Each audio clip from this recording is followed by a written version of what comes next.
दोस्तों नमस्कार। आज के इस वीडियो में हम चर्चा करने वाले हैं भारतेंदु हरिश्चंद्र के प्रसिद्ध नाटक अंधेर नगरी की। इस नाटक को पढ़ने से पूर्व आइए भारतेंदु हरिश्चंद्र के जीवन और उनकी रचनाओं का परिचय प्राप्त कर लेते हैं। मित्रों, भारतेंदु हरिश्चंद्र आधुनिक हिंदी साहित्य के प्रवर्तक माने जाते हैं। इनका जन्म भाद्रपद शुक्ल ऋषि पंचमी संवत 1907 अर्थात 9 सितंबर 1850 में काशी के एक सुप्रसिद्ध सेठ परिवार में हुआ था और मृत्यु माघ कृष्ण षष्ठी संवत 1941 में हुई। आपके पूर्वजों का जन्म दिल्ली के शाही घराने से था। पिता श्री गोपाल चंद्र वैष्णव थे और ब्रज भाषा में कविता किया करते थे। जब भारतेंदु केवल 5 साल के थे तो इनकी माता का देहावसान हो गया और इसके 4 वर्ष बाद पिता भी इस संसार से विदा हो गए। इस प्रकार आरंभ में ही माता पिता के स्नेह से वंचित होकर इन्होंने जीवन में प्रवेश किया। आपकी प्रारंभिक शिक्षा घर पर ही पूरी हुई। बाद में क्वींस कॉलेज में दाखिल हुए पर अपनी शिक्षा पूरी नहीं कर पाए। हिंदी, अंग्रेजी, उर्दू, मराठी, गुजराती, बंगाली, पंजाबी, मारवाड़ी और संस्कृत का आपको अच्छा ज्ञान था। यद्यपि आपने विद्यार्थी की भांति पाठशाला या कॉलेज में विद्याध्ययन नहीं किया, पर सरस्वती की आराधना में आप आजीवन लगे रहे।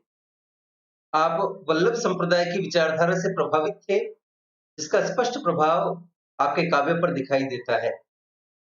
लगभग 35 वर्ष की अल्पायु में ही आपका तपेदिक से असामयिक निधन हिंदी साहित्य जगत को अपूरणीय क्षति दे गया।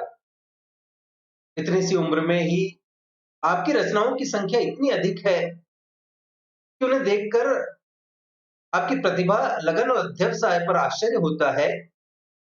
आप में जन्मजात काव्य प्रतिभा थी। मात्र 5 वर्ष की अबोध अवस्था में ही आपने काव्य की रचना की थी। उनका पहला स्वरचित दोहा था, ले ब्योढ़ा ठाड़े भय श्री अनिरुद्ध सुजान, बाणासुर की सैन को हनन लगे बलवान। जो जो आयु बढ़ती गई, बहुत बड़ी मात्रा में आपने साहित्य की रचना की। साहित्यिक रचनाओं के साथ साथ कवि वचन सुधा तथा हरिश्चंद्र चंद्रिका पत्र पत्रिकाओं का संपादन और प्रकाशन का कार्य भी किया। आप सच्चे राष्ट्रभक्त थे, जिन्होंने साहित्य के माध्यम से जनमानस के रोष को व्यक्त किया और जनता के पथ प्रदर्शक के रूप में स्थापित किया। डॉक्टर जयशंकर त्रिपाठी कहते हैं कि आपके द्वारा रचित छोटे बड़े ग्रंथों की संख्या 239 है। भारतेंदु जी ने निम्नलिखित नाटकों की रचना की। वैदिकी हिंसा हिंसा न भवति 1873, शस्य विषम औषधम 1875, प्रेम जोगिनी 1875, सत्य हरिश्चंद्र 1875, चंद्रावली 1876, भारत दुर्दशा 1876, भारत जननी 1877, नील देवी 1880, अंधेर नगरी जो हमारा आलोच्य नाटक है 1881 और सती प्रताप 1884 ये आपके मौलिक नाटक थे। विद्या सुंदर का बंगला से 1868 में छायानुवाद किया। आपके अनुदित नाटकों में रत्नावली 1868, पाखंड विडंबन 1872, धनंजय विजय 1873, मुद्रा राक्षस 1875, कर्पूर मंजरी 1876 और दुर्लभ बंधु 1880 सम्मिलित हैं। आपके काव्य संग्रह थे प्रेम माधुरी, प्रेम फुलवारी, प्रेम मालिका, प्रेम प्रलाप, फूलों का गुच्छा आदि। पत्र पत्रिकाओं की बात की जाए तो कवि वचन सुधा, हरिश्चंद्र मैगजीन, बाला बोधिनी, हरिश्चंद्र चंद्रिका आदि। इतिहास, निबंध और आख्यान संबंधी रचनाओं में सुलोचना, लीलावती, मदाल सोपाख्यान, परिहास पंचक, परिहासिनी, काश्मीर कुसुम, महाराष्ट्र, देश का इतिहास, रामायण का समय, अग्रवालों की उत्पत्ति, खत्रियों की उत्पत्ति, बादशाह दर्पण, बूंदी का राजवंश, उदय पूर्वोदय, पुरावृत्त संग्रह, चरितावली और पंच पवित्रात्मा आदि रचनाएं हैं। मित्रों, आपके साहित्य की प्रमुख विशेषताओं की बात की जाए तो सामने आता है कि आप कुष्टी संप्रदाय के कृष्ण भक्त कवि थे, जिसके कारण आपकी कविता का काफी बड़ा भाग वैष्णव साहित्य के अंतर्गत आता है। आपके लगभग 1500 पद राधा कृष्ण लीला से संबंधित है, जिन पर रीति काव्य का पर्याप्त प्रभाव है। बाल लीला, राधा कृष्ण प्रेम विलास, मान, रूप वर्णन, वंशी, दान, विरह, मिलन, भ्रमर गीत आदि के अतिरिक्त आपने विनय, दैन्य, होली, वसंत, फाग, वर्षा आदि से संबंधित पद लिखे।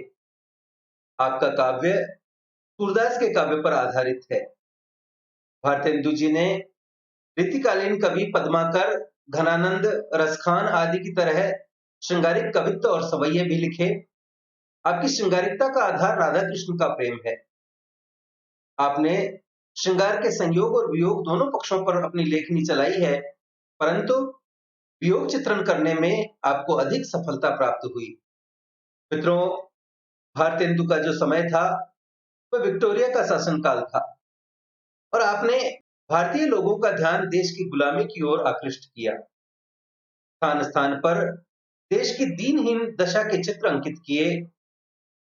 आपकी देशभक्ति, राष्ट्रभक्ति में छिपी हुई है। भारतेंदु जी को सामाजिक विषयों में भी विशेष रुचि थी। प्रत्येक कल्याणकारी सामाजिक आंदोलन में भाग लेने के लिए आप सदा तत्पर रहते थे। आपने अपने काव्य में प्रकृति के चित्रों को उतारने का भी प्रयास किया, पर इस क्षेत्र में आपको अधिक सफलता नहीं मिली। आपका स्वभाव मनोविनोद से परिपूर्ण था। जीवन के हर पल में हास्य व्यंग्य के लिए अपने लिए अनुकूल अवसर ढूंढ ही निकालते थे। बंदर सभा में आपने तत्कालीन निम्न कोटि के नाटकों का मजाक उड़ाया तो उर्दू का छापा में हिंदी के प्रति प्रेम को प्रकट किया। अंधेर नगरी और वैदिकी हिंसा हिंसा न भवती में हास्य व्यंग्य की स्पष्ट झलक दिखाई देती है। प्रस्तुत नाटक अंधेर नगरी अपने संक्षिप्त कलेवर में गंभीर, सांकेतिक, मनोरंजक और कालजयी नाटक है। उसके कथा स्रोतों पर आलोचक कई प्रकार के विचार प्रकट करते रहे हैं। अंधेर नगरी की कथा कोई नई नहीं है। श्री रामदीन सिंह उसकी प्रस्तावना में कहते हैं कि दक्षिण में फारसी और मराठी नाटक वाले अंधेर नगरी का प्रहसन खेला करते थे। कुछ विद्वान, जिनमें डॉक्टर नगेंद्र और डॉक्टर सत्येंद्र सम्मिलित हैं, इस कथा को लोक प्रसिद्ध कथा भी कहते हैं।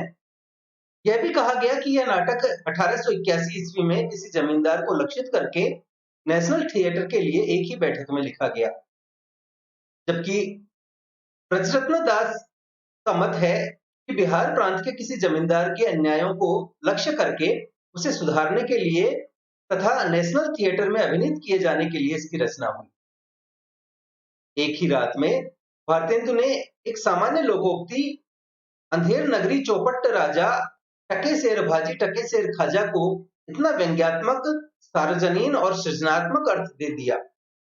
रंगमंडली के अनुरोध पर लिखा गया यह नाटक भारतेंदु के नाट्य कर्म की तीव्रता और गंभीरता को प्रस्तुत करता है और यह सोचने पर विवश करता है कि साहित्य, रंगमंच और विश्वजनीन संदर्भों का कैसे इतना सघन और अंतरंग रिश्ता बन जाता है। आलोचक लंबे समय तक अंधेर नगरी की गणना एक सामान्य प्रहसन के रूप में करते रहे, लेकिन 1960 के बाद रंगमंचीय प्रस्तुतियों के साथ समीक्षा दृष्टि बदली। इस नाट्य रचना को हिंदी की समकालीन संदर्भों की विलक्षण रचना, विसंगति, व्यंग्य और विडंबना का नाटक और एक सार्वभौमिक महाकाव्यात्मक नाटक कहा जाने लगा। ऊपर से अनगढ़, बेतुका, एब्सर्ड लगता हुआ भी यह नाटक अपनी रचनाशीलता से निरंतर नवीन सौंदर्य बोध की सृष्टि करता गया है। कबीर, निराला, मुक्तिबोध, नागार्जुन, भुवनेश्वर की रचनाओं की समग्र विशेषताएं इस एक लघु आकार की नाट्य रचना में मिल जाती हैं। यदि इस नाटक में कबीर की अक्खड़ता है तो निराला का विद्रोही तेवर भी, मुक्तिबोध का अनगढ़पन है तो नागार्जुन की व्यंग्यात्मकता भी। यदि इसमें भुवनेश्वर के नाटकों में निहित यथार्थ की विडंबना है तो इन सब के साथ स्वयं भारतेंदु की जिंदा दिली भी। भारतेंदु के इस नाटक में भविष्य की रचनाओं के सर्वोत्कृष्ट सूत्र नजर आते हैं। यह भारतेंदु के कथा विन्यास, संयोजन, संरचना, जीवंतता और भाषा की रवानगी का सौंदर्य है। अंधेर नगरी संक्षिप्त कथा प्रसंगों का, नाटकीय स्थितियों का और दृश्यों की रचना और उनके कुशल संयोजन का समकालीन नाटक है। इसमें रोचकता और जिज्ञासा तत्व भी बना रहता है और व्यंजनाओं की गंभीरता और तीखापन भी है। रचना के समर्पण में भारतेंदु कहते हैं, मान्य योग्य नहीं होत को कोरो पद पाए, तो वह अपना जीवन दर्शन व्यक्त करते हैं। समर्पण के बाद भारतेंदु का संस्कृत श्लोक भी बेहद व्यंजक है। इस श्लोक में मानो अंधेर नगरी की कथा का सूत्र छिपा हुआ है। युग दृष्टि और व्यंग्यात्मकता भारतेंदु के लेखन की केंद्रीय विशेषता है, जिसने अंधेर नगरी को प्रहसन होते हुए भी प्रहसन मात्र नहीं बनने दिया, बल्कि प्रहसन के बहाने उन्होंने अपने समय के यथार्थ का विडंबनात्मक रूप प्रस्तुत किया है। इस नाटक में तत्कालीन राजसत्ता के दमनकारी चरित्र की सांकेतिक अभिव्यक्ति है और सामान्य जनता की शक्ति का चित्रण भी। मित्रों, भारतेंदु जी भारत दुर्दशा और अंधेर नगरी के द्वारा सुधारवाद का कार्य ही नहीं करते, न यथार्थ चित्रण करके मुक्त हो जाते हैं, बल्कि उन्होंने एक आशावादी दृष्टि से मोहग्रस्त, रूढ़िग्रस्त, आपसी फूट से खंडित सुप्त देशवासियों को जागृत करने का काम किया है। यह रचना व्यापक स्तर पर उदासीनता और जड़ता को तोड़ने और मुक्ति की मानसिकता को तैयार करने का काम करती है।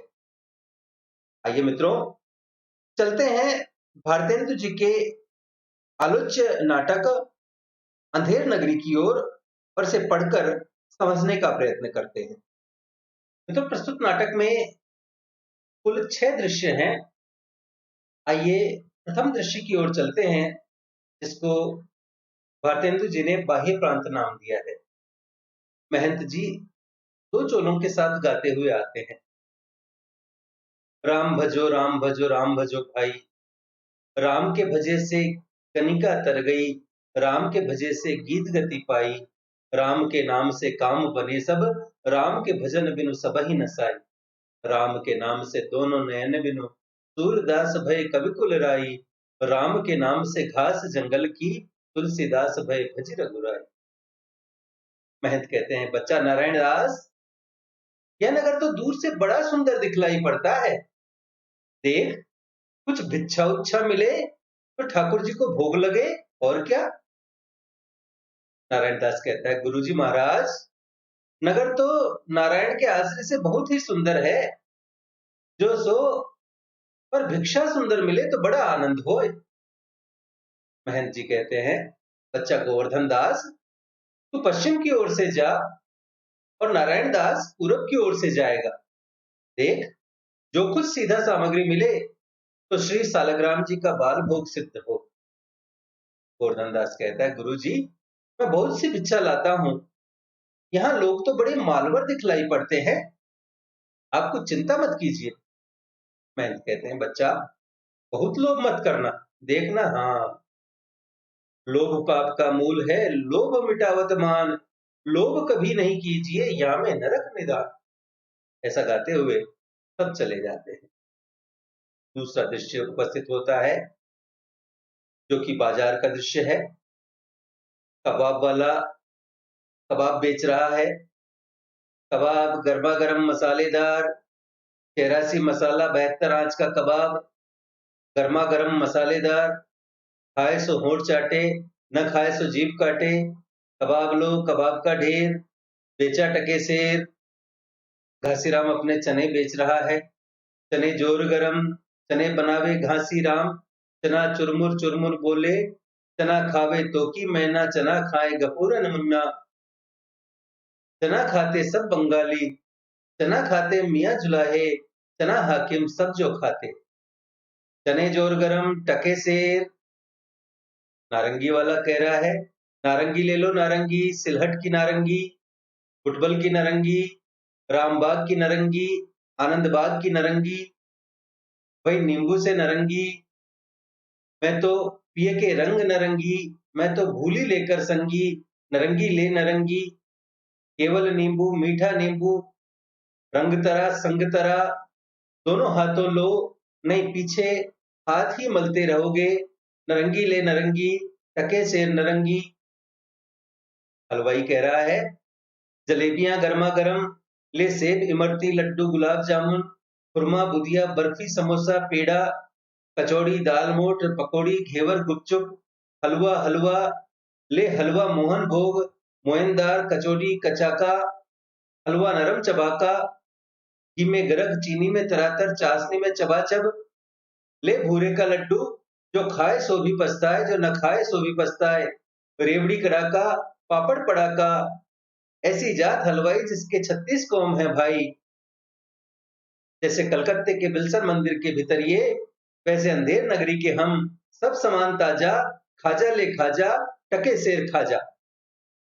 कुछ दिन कहती है, ले धनिया मेथी सोआ पालक चौराई बथुआ करेमो, नोनिया कुल्फा कसारी चना सरसों का साग, मरसा ले मरसा, ले बैंगन लोआ कोहड़ा आलू अरुई बंडा, नेनुआ सुरन राम तरोई तोरई मुरई ले आदि मिर्चा लहसुन प्याज टिकोरा, ले फालसा खिरनी आम अमरूद निबुहा मटर हो रहा, जैसे काजी वैसे पाजी, रेत राजी टके सेर भाजी, ले हिंदुस्तान का मेवा ऊंट और बेर। वहीं एक मुगल भी है बाजार में, जो बादाम पिस्ते बेच रहा है। मुगल आवाज लगा रहा है, बादाम पिस्ते अखरोट अनार दाना मुनक्का किशमिश अंजीर आबजूस आलू बुखारा चिलगोजा सेब नाशपाती पिही सरदा अंगूर का पिटारी। हमारा ऐसा मुल्क जिसमें अंग्रेज का भी दांत खट्टा हो गया, नाहक को रुपया खराब किया हिंदुस्तान का आदमी, लक लक हमारे यहाँ का आदमी, बुम्बक बुम्बक लो सब मेवा टके सेर। पाचक वाला कहता है, चूरन अमल वेद का भारी, जिसको खाते कृष्ण मुरारी, मेरा पाचक है बस लोना, चूरन बना मसालेदार, मेरा चूरन जो कोई खाए, हिंदू चूरन इसका नाम, चूरन जब से हिंद में आया, चूरन ऐसा हट्टा कट्टा, चूरन चला डाल की मंडी, चूरन अमले सब जो खावे, चूरन नाटक वाले खाते, चूरन सभी महाजन खाते, चूरन खाते लाला लोग, चूरन खावे एडिटर जाद, चूरन साहेब लोग जो खाता, चूरन पुलिस वाले खाते, ले चूरन का ढेर बेचा टके सेर। मछली वाला आवाज लगा रहा है, मछली ले मछली मछलियां 1 टके के बिकाए, लाख टका के बाला जोबन गाहक सब ललचाए, नैन मछलिया रूप जाल में देखत ही फंस जाए, बिनु पानी मछली सो बिरहिया मिले बिना अकुलाए। वहीं जात वाला अर्थात ब्राह्मण कह रहा है, जात ले जात टके सेर जात, 1 टका दो हम अभी अपनी जात बेचते हैं, टके के वास्ते ब्राह्मण से धोबी हो जाएं और धोबी को ब्राह्मण कर दें, टके के वास्ते जैसी कही वैसी व्यवस्था दें, टके के वास्ते झूठ को सच करें, टके के वास्ते ब्राह्मण से मुसलमान, टके के वास्ते हिंदू से क्रिस्तान, टके के वास्ते धर्म और प्रतिष्ठा दोनों बेचें, टके के वास्ते झूठी गवाही दें, टके के वास्ते पाप को पुण्य माने, बेचें टके वास्ते नीच को भी पितामह बनावे, वेद धर्म कुल मर्यादा सच्चाई बड़ाई सब टके सेर, लुटाए दिया अनमोल माल ले टके सेर। बनिया कह रहा है, आटा दाल लकड़ी नमक घी चीनी मसाला चावल ले टके सेर। बाबा जी का चेला गोवर्धन दास आता है और सब बेचने वालों की आवाज सुन सुनकर खाने के आनंद में बड़ा प्रसन्न होता है। गोवर्धन दास, क्यों भाई बनिए, आटा कितने सेर? टके सेर। और चावल? टके सेर। और चीनी? टके सेर। और घी? टके सेर। सब टके सेर, सचमुच? हाँ महाराज, क्या झूठ बोलूंगा? गोवर्धन दास कुंजड़न के पास जाकर कहता है, क्यों भाई, भाजी क्या भाव? बाबा जी टके सेर, निबुआ मुरई धनिया मिर्चा साग सब टके सेर, सब भाजी टके सेर। वाह वाह, बड़ा आनंद है, यहाँ सभी चीज टके सेर। हलवाई के पास जाता है, क्यों भाई हलवाई, मिठाई कितने सेर? बाबा जी लडुआ, हलवा, जलेबी, गुलाब जामुन, खाजा सब टके सेर। गोवर्धन दास कहता है, वाह वाह, बड़ा आनंद है। क्यों बच्चा, मुझसे मस्करी तो नहीं करता? सचमुच सब टके सेर? हाँ बाबा जी, सचमुच सब टके सेर। इस नगरी की चाल ही यही है, यहाँ सब चीज टके सेर बिकती है। क्यों बच्चा, इस नगर का नाम क्या है? हलवाई बताता है, अंधेर नगरी। और राजा का क्या नाम है? हलवाई कहता है, चौपट राजा। वाह वाह, गोवर्धन दास कहता है, अंधेर नगरी चौपट राजा, टका सेर भाजी टका सेर खाजा। यही गाता है और आनंद से बिगुल बजाता है। हलवाई पूछ रहा है, तो बाबा जी कुछ लेना देना हो तो लो दो। बच्चा, भिक्षा मांगकर 7 पैसे लाया हूं, 3.5 सेर मिठाई दे दे, गुरु चेले सब आनंद पूर्वक इतने में छक जाएंगे। हलवाई मिठाई तोलता है। बाबा जी मिठाई लेकर खाते हुए और अंधेर नगरी गाते हुए जाते हैं। यहाँ इस दृश्य का पटाक्षेप होता है। तीसरा दृश्य प्रारंभ होता है। स्थान है जंगल। महंत जी और नारायण दास एक ओर से राम भजो इत्यादि गीत गाते हुए आते हैं और एक ओर से गोवर्धन दास अंधेर नगरी गाते हुए आते हैं। महंत कह रहे हैं, बच्चा गोवर्धन दास, क्या भिक्षा लाया? गठरी तो भारी मालूम पड़ती है। बाबा जी महाराज, बड़े माल लाया हूं, 3.5 सेर मिठाई है। देखूं बच्चा। मिठाई की झोली अपने सामने रखकर खोलकर देखता है। वाह वाह, बच्चा इतनी मिठाई कहां से लाया? किस धर्मात्मा से भेंट हुई? गोवर्धन दास जवाब देता है, गुरुजी महाराज, 7 पैसे भीख में मिले थे, उसी से इतनी मिठाई मोल ली है। बच्चा, नारायण दास ने मुझसे कहा था कि यहाँ सब चीज टके से मिलती है, तो मैंने इसकी बात का विश्वास नहीं किया। बच्चा, वह कौन सी नगरी है और इसका कौन सा राजा है जहां टके सेर भाजी और टके ही सेर खाजा है? गोवर्धन दास कहता है, अंधेर नगरी चौपट राजा, टके सेर भाजी टके सेर खाजा। तो बच्चा, ऐसी नगरी में रहना उचित नहीं है जहां टके सेर भाजी और टके ही सेर खाजा हो। चेत से सब एक से जहां कपूर कपास, ऐसे देश कुदेश में कबो न कीजे बास। कोकिला बायस एक सम पंडित मूर्ख एक, इंद्रायन दाड़िम विषय जहां अनेक विवेक। बस ये ऐसे देश नहीं, कनक वृष्टि जो होए, रहिए तो दुख पाइए, प्राण दीजिए रोए। तो बच्चा, चलो यहां से। ऐसी अंधेर नगरी में 1000 मन मिठाई मुफ्त की मिले तो किस काम की? यहाँ एक क्षण नहीं रहना। गोवर्धन दास कहता है, गुरु जी, ऐसा तो संसार भर में कोई देश ही नहीं है जो पैसा पास रहने ही से मजे में पेट भरता है। मैं तो इस नगर को छोड़कर नहीं जाऊंगा। और जगह दिन भर मांगो तो भी पेट नहीं भरता, परंच बाजे बाजे दिन उपास करना पड़ता है, तो मैं तो यहीं रहूंगा। महंत कहते हैं कि देख बच्चा, पीछे पछताएगा, आपकी कृपा से कोई दुख न होगा। मैं तो यही कहता हूं कि आप भी यहीं रहिए। महंत कहते हैं, मैं तो इस नगर में अब एक क्षण भर नहीं रहूंगा। देख मेरी बात मान, नहीं पीछे पछताएगा। मैं तो जाता हूं, पर इतना कहे जाता हूं कि कभी संकट पड़े तो हमारा स्मरण करना। गोवर्धन दास कहता है, प्रणाम गुरुजी, मैं आपका नित्य ही स्मरण करूंगा। मैं तो फिर भी कहता हूं कि आप भी यहीं रहिए। महंत जी नारायण दास के साथ जाते हैं। गोवर्धन दास बैठकर मिठाई खाता है और तीसरे दृश्य का पटाक्षेप होता है। चौथा दृश्य राजसभा का दृश्य है। राजा, मंत्री और नौकर लोग यथास्थान स्थित हैं। एक सेवक चिल्लाकर कहता है, पान खाइए महाराज। राजा पीनक से चौंक घबरा कर उठता है। क्या? सुपनका आई है महाराज? भागता है। मंत्री राजा का हाथ पकड़कर बैठाता है। नहीं नहीं, यह कहता है पान खाइए महाराज। दुष्ट, लुच्चा, पाजी, नाहक हमको डरा दिया। मंत्री, इसको 100 कौड़े लगे। महाराज, इसका क्या दोष है? न तमोली पान लगाकर देता, न यह पुकारता। अच्छा, तमोली को 200 कौड़े लगे। मंत्री कहता है, पर महाराज आप पान खाइए सुनकर थोड़े ही डरे हैं। आप तो सुपनखा के नाम से डरे हैं, सुपनखा की सजा हो। राजा घबरा कर कहता है, फिर वही नाम। मंत्री, तुम बड़े खराब आदमी हो। हम रानी से कह देंगे कि मंत्री बेर बेर तुमको सौत बुलाने चाहता है। नौकर, नौकर शराब। दूसरा नौकर आता है, एक सुराही में से एक गिलास में शराब उड़ेल कर देता है। लीजिए महाराज, कीजिए महाराज। राजा मुंह बनाकर पीता है और दे। नेपथ्य में दुहाई है का शब्द होता है। कौन चिल्लाता है, पकड़ लाओ। दो नौकर एक फरियादी को पकड़ लाते हैं। फरियादी कहता है, दुहाई है महाराज, दुहाई है, हमारा न्याय होए। चुप रहो, तुम्हारा न्याय यहाँ ऐसा होगा कि जैसा जम के यहाँ भी ना होगा। बोलो क्या हुआ। महाराज, कल्लू बनिया की दीवार गिर पड़ी तो मेरी बकरी उसके नीचे दब गई। दुहाई है महाराज, न्याय हो।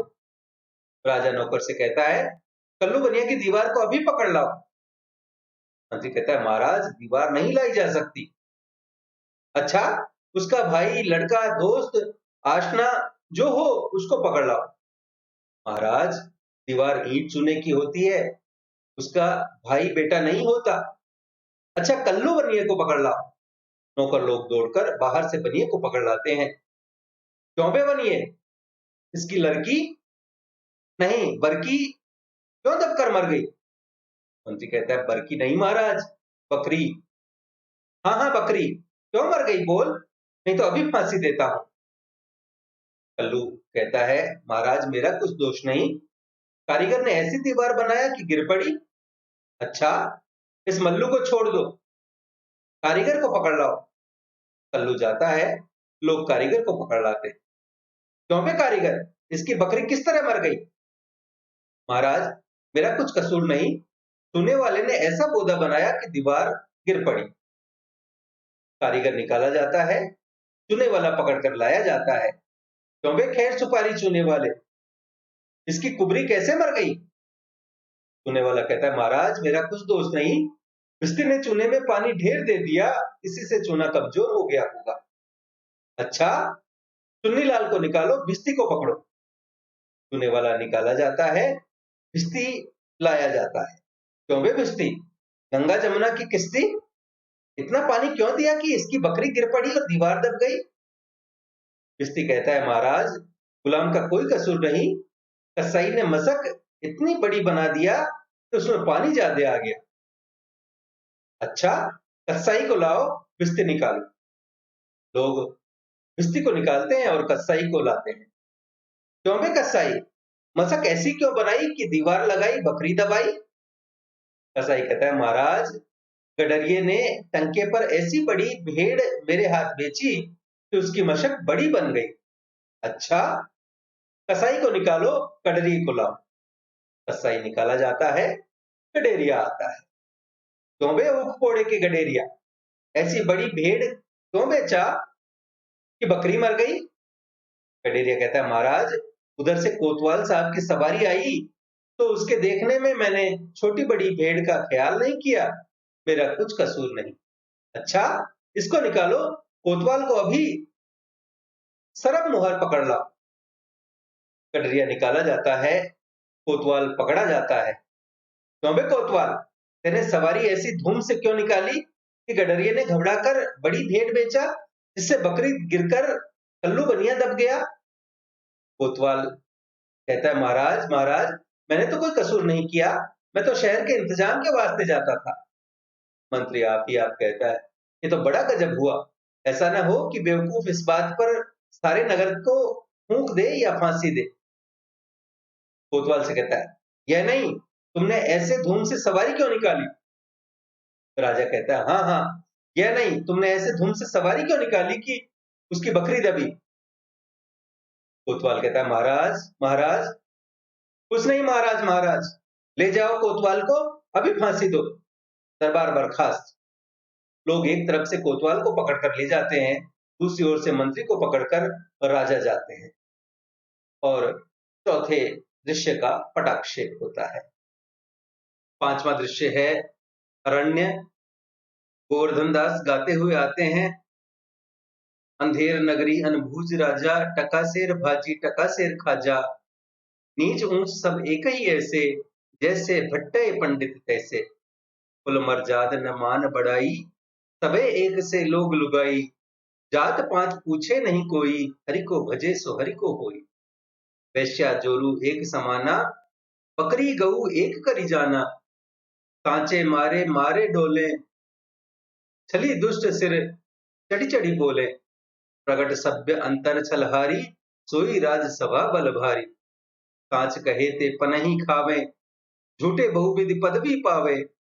छलियन के एका के आगे, लाख कहो एकहु नहीं लागे। भीतर होई मलिन की कारो, चाहिए बाहर रंग चटकारो। धर्म अधर्म एक दरसाई, राजा करे सो न्याव सदाई। भीतर स्वाहा बाहर सादे, राज करही अमले अरु प्यादे। अंधाधुंध मचो सब देसा, मानहु राजा रहत विदेसा। वो द्विज श्रुति आदर नहीं होई, मानहु निपति विधर्मी कोई। ऊंच नीच सब एक ही सारा, मानहु ब्रह्म ज्ञान विस्तारा। अंधेर नगरी अनभूज राजा, टका शेर भाजी टका शेर खाजा।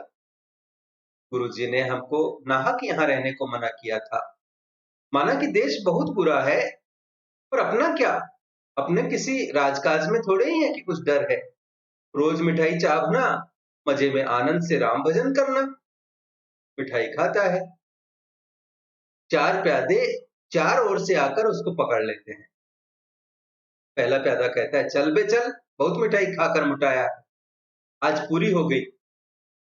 दूसरा प्यादा कहता है बाबा जी चलिए नमो नारायण कीजिए। गोवर्धन दास घबरा कर कहता है हैं, ये आफत कहां से आई? अरे भाई मैंने तुम्हारा क्या बिगाड़ा है जो मुझको पकड़ते हो? पहला प्यादा कहता है आपने बिगाड़ा है या बनाया है, इससे क्या मतलब, अब चलिए फांसी चढ़िए। गोवर्धन दास कहता है फांसी? अरे बाप रे बाप, फांसी? मैंने किसकी जमा लूटी है कि मुझको फांसी? मैंने किसके प्राण मारे कि मुझको फांसी? दूसरा प्यादा कहता है आप बड़े मोटे हैं, इस वास्ते फांसी होती है। गोवर्धन दास कहता है मोटे होने से फांसी, यह कहां का न्याय है? अरे हंसी फकीरों से नहीं करनी होती। पहला प्यादा कहता है जब सूली चढ़ लीजिएगा तब मालूम होगा कि हंसी है कि सच। सीधी राह से चलते हो कि घसीट कर ले चले? गोवर्धन दास कहता है अरे बाबा क्यों बेकसूर का प्राण मारते हो? भगवान के यहाँ क्या जवाब दोगे? पहला प्यादा कहता है भगवान को जवाब राजा देगा, हमको क्या मतलब, हम तो हुक्मे बंदे हैं। गोवर्धन दास कहता है तब भी बाबा बात क्या है कि हम फकीर आदमी को नाहक फांसी देते हो? पहला प्यादा कहता है बात है कि कल कोतवाल को फांसी का हुक्म हुआ था। जब फांसी देने को उसको ले गए तो फांसी का फंदा बड़ा हुआ, क्योंकि कोतवाल साहब दुबले हैं। हम लोगों ने महाराज से अर्ज किया, इस पर हुक्म हुआ है कि एक मोटा आदमी पकड़कर फांसी दे दो, क्योंकि बकरी मारने के अपराध में किसी न किसी की सजा होनी जरूरी है, नहीं तो न्याय न होगा। इसी वास्ते तुमको ले जाते हैं कि कोतवाल के बदले तुमको फांसी दें। गोवर्धन दास कहता है तो क्या और कोई मोटा आदमी इस नगर भर में नहीं मिलता जो मुझ अनाथ फकीर को फांसी देते हैं? पहला पैदा कहता है इसमें दो बात है, एक तो नगर भर में राजा के न्याय के डर से कोई लुटाता ही नहीं, दूसरे और किसी को पकड़े तो वह न जाने क्या बात बनावे कि हम लोगों के सिर कहीं न गहराए, और फिर इस राज में साधु महात्मा इन्हीं लोगों की तो दुर्दशा है, इसी से तुम्ही को फांसी देंगे। गोवर्धन दास कहता है दुहाई परमेश्वर की, अरे मैं नाहक मारा जाता हूं, अरे यहाँ बड़ा ही अंधेर है, अरे गुरुजी महाराज का कहा मैंने न माना, उसका फल मुझको भोगना पड़ा। गुरुजी कहाँ हो, आओ मेरे प्राण बचाओ। अरे मैं बेअपराध मारा जाता हूँ, गुरुजी गुरुजी। गोवर्धन दास चिल्लाता है।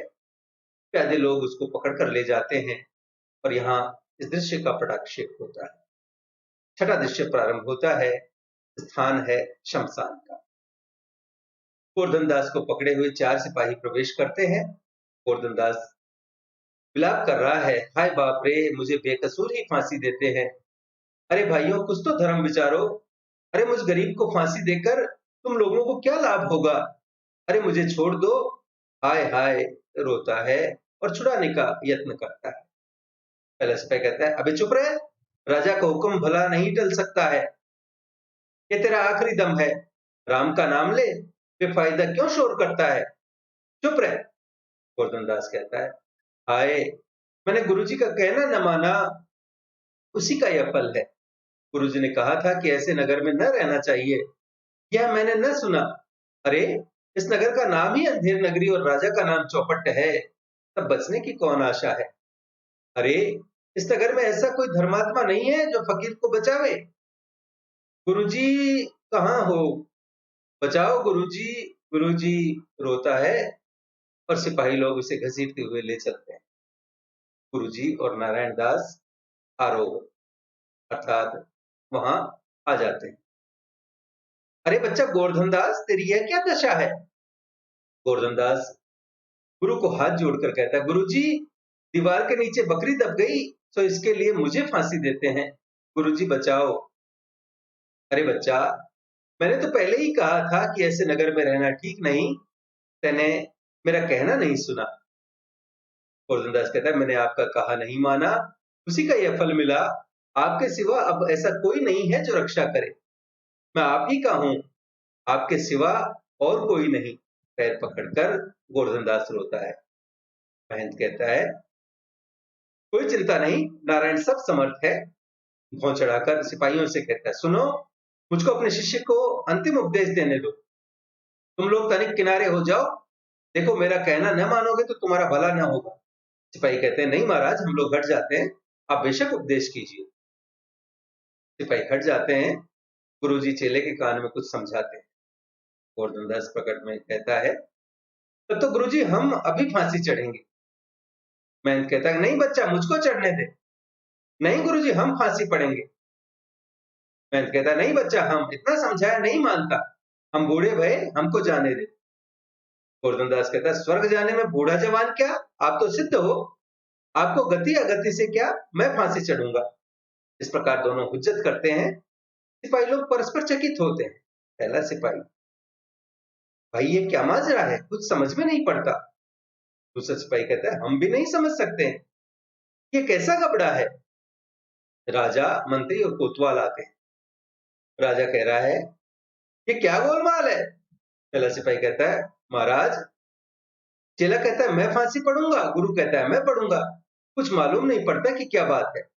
राजा गुरु से पूछते हैं, बाबा जी, बोलो, काहे को आप फांसी चढ़ते हैं। महंत कहता है, राजा, इस समय ऐसा साहित्य है कि जो मरेगा सीधा बैकुंठ जाएगा।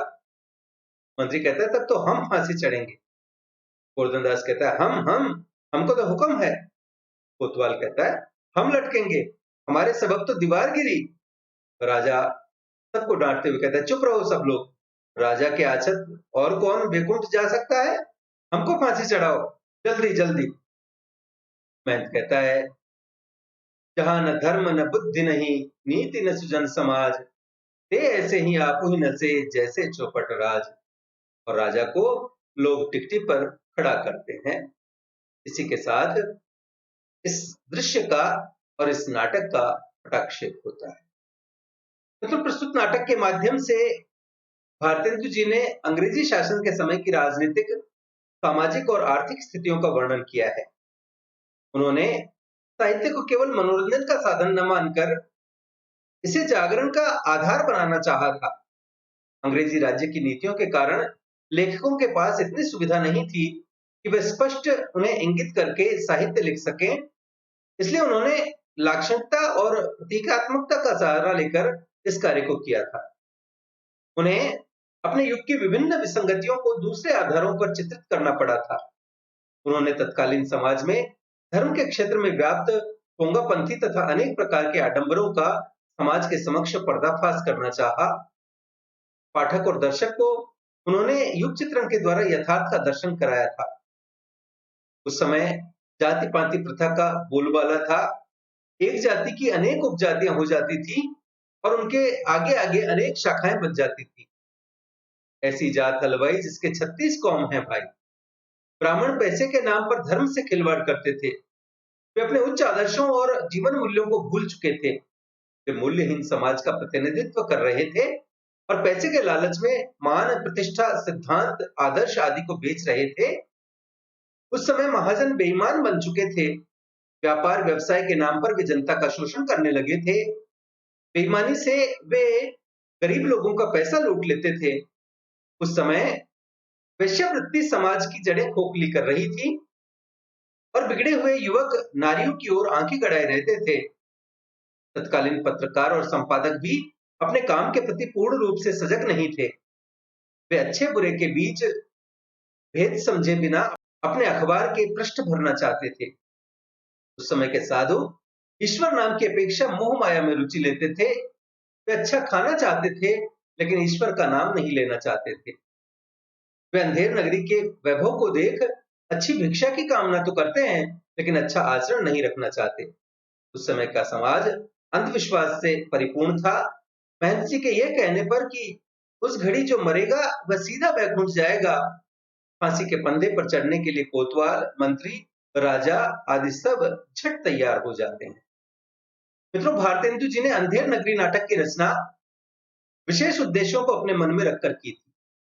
बिहार के किसी रजवाड़े को आधार बनाकर इसकी रचना तो अवश्य की गई थी, लेकिन लेखक की दृष्टि तत्कालीन भारत की ओर लगी हुई थी। वे वास्तव में भारत की दुर्दशा का वर्णन करना चाहते थे, इसलिए वे तत्कालीन शासकों पर व्यंग्य बाण बरसाते हैं। वे मानते हैं कि भारत की दुर्दशा का कारण अंग्रेज ही हैं। उस समय देश में अधिकांश लोग अंग्रेजों से संतुष्ट नहीं थे। जनता में राष्ट्रीय भावना जागृत होने लगी थी। वह अंग्रेजी राज की नीतियों का विरोध करना चाहते थे। भारतेंदु ने अपने नाटक के माध्यम से नवचेतना और नवजागरण की भावना उत्पन्न की थी। उन्होंने पुलिस, कानून, बेईमानी, भ्रष्टाचार, शोषण, क्रूरता आदि की पोल खोलते हुए समाज के सामने प्रकट कर दिया था। तनेवाला, चूरनवाला और गोवर्धन दास के माध्यम से अंग्रेज सरकार की नीतियों का स्पष्ट विरोध किया गया है। अंग्रेज हमारे देश का आर्थिक शोषण करते थे। तना हाकिम सब जो खाते, सब पर दूना टिकस लगाते। सरकार के विभिन्न कार्यालयों, कचहरियों, पुलिस विभाग आदि के विषय में यही कहा गया है कि वे लूट के अड्डे हैं, रिश्वत लेने के स्थान है। वहां झूठे कानूनों का सहारा लेकर झूठ को बढ़ावा दिया जाता है। सांस्कृतिक और सामाजिक चेतना के लिए उन्होंने विभिन्न पाखंडों, आडंबरों, अंधविश्वासों, रूढ़ियों और परंपराओं को प्रकट करने हेतु वाणी प्रदान की है। भारतेंदु ने अपने लघु हास्य नाटक के माध्यम से केवल हास्य की ही सृष्टि नहीं, वरन अनेक उद्देश्यों की पूर्ति हेतु प्रयत्न भी किया है। वास्तव में यह यथार्थ का बोध कराने वाला एक सफल नाटक है। तो मित्रों, इस प्रकार निष्कर्ष रूप में हम यह कह सकते हैं कि भारतेंदु हरिश्चंद्र के द्वारा रचित अंधेर नगरी एक सफल रचना है। तो मित्रों, यह था भारतेंदु हरिश्चंद्र कृत अंधेर नगरी। आशा है आपको हमारा यह प्रयास पसंद आया होगा। वीडियो को लाइक करें, अपने मित्रों के साथ साझा करें। पीडीएफ तथा अन्य सहायता के लिए हमसे टेलीग्राम पर जुड़ें और देखते रहें बातें साहित्य की। धन्यवाद।